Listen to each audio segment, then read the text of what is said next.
Alis na daw kayo nila kuya. Wait lang, pabot nga ng mag-sunscreen muna ako eh. Yan. Yan, ito nga pala yung lagi kong ginagamit na sunscreen. Fairy Skin. Kaya parang kamuti yung mukha mo, no? Lagi ko ito yung na-apply. Araw-araw. Sa araw-araw.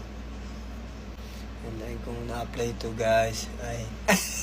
Ba't sa sa ngipin?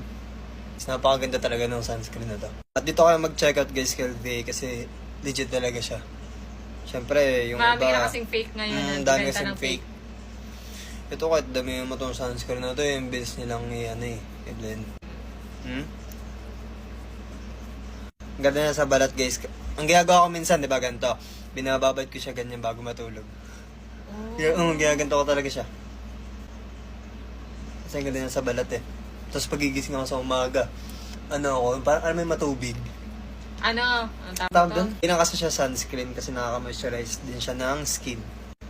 Hindi siya basta sunscreen lang. Wow, fresh na. Wait ka lang, bago tayo umalis. Madali ka naman eh. Alis na daw kasi kayo. Wait lang. Parang ayaw mo umalis dito. Gusto mo ba dito tayo ng tumira, no?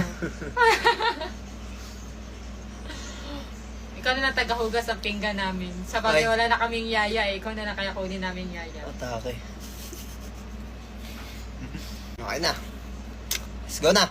At sa mga gusto mag-check out dyan ng mga beauty products, dito na kayo mag-check out kay LV Trading kasi bukod sa mura at legit, mabilis ang dumating yung product nyo. Check out na!